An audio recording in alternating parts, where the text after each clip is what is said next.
So this guy inspires Psycho, Texas Chainsaw Massacre, and Silence of the Lambs.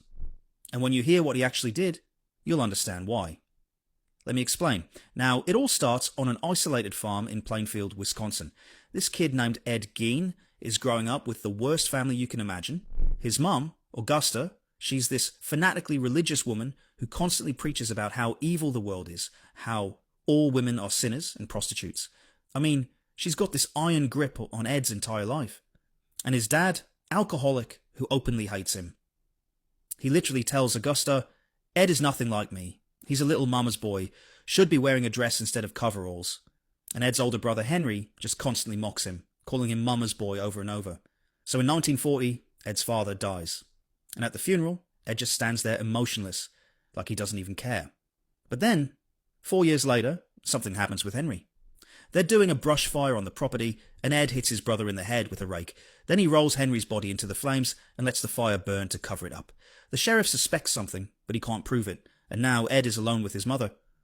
So Ed becomes Augusta's caretaker after she has a stroke, and for the first time in his life, she actually shows him affection. She tells him, I don't care what your father said about you being a mama's boy. In my eyes, you're the real man of the house. And then, December 29th, 1945, Augusta dies. And Ed completely falls apart. He's holding her body, sobbing uncontrollably. I mean, she was his entire world, and now she's gone. But here's where it gets really dark.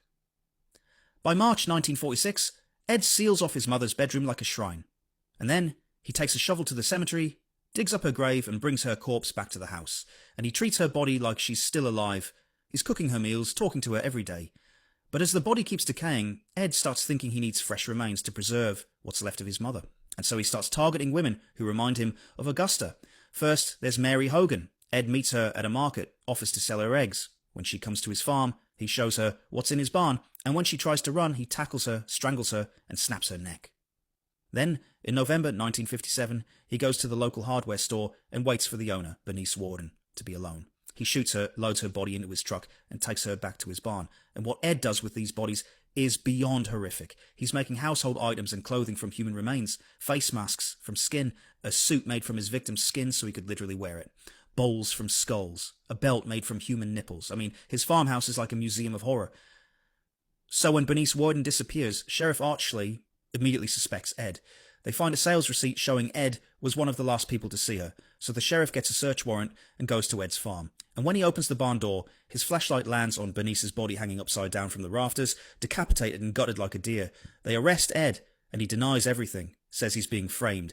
The sheriff gets so frustrated he physically assaults Ed, banging his head against a wall, but Ed still won't confess, so they bring in a state investigator who takes Ed to the morgue and forces him to look at Bernice's remains. And that finally breaks him. He screams, I killed her! I killed Bernie. At trial, Ed pleads not guilty by insanity, and they find him mentally incompetent, so he's sent to a hospital for the criminally insane. Over a decade later, in 1968, they decide he's sane enough to stand trial.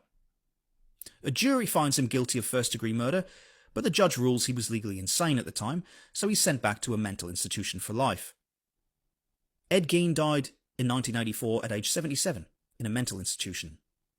But his legacy as one of America's most disturbing killers lives on forever.